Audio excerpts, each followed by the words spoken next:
Women around the world have been persecuted for their gender throughout history.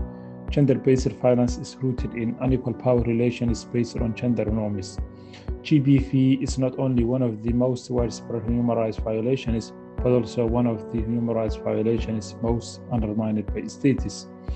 The case of the female illustrates how the violence she experienced based on her gender affected her physical and psychological, which are two of the three dimensions harmed by GBV. Unfortunately, this case is also one of many examples where state support is missing. The applicant should base her claim for refugee protection because she falls under the definition of refugee, and is based on social group related persecution because she is being persecuted for being a woman.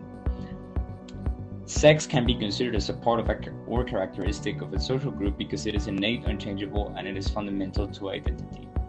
Furthermore, it can be said that she has been assaulted 6 times and reported to the police with no mention of community support or justice system repercussions.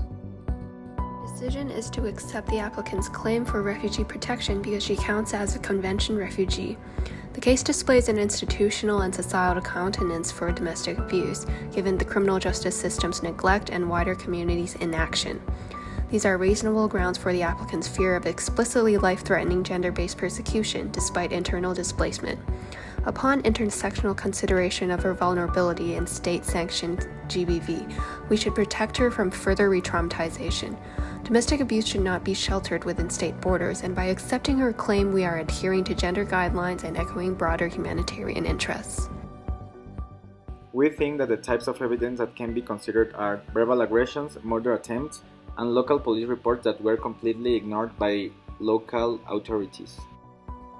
The creation of these guidelines are made for the protection of very similar cases. However, there are sections with subcategories that focus more on situations like the one in this case, such as state the basis and definition for gender-based violence, a guideline that refers to trauma resulting from an event, and facilitating participation in a proceeding.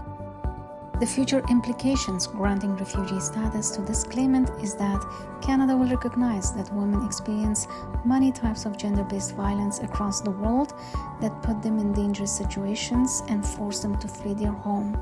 It will also raise awareness that gender-based violence is not acceptable, and women who experience gender-based violence need international protection if the state failed to protect them at home.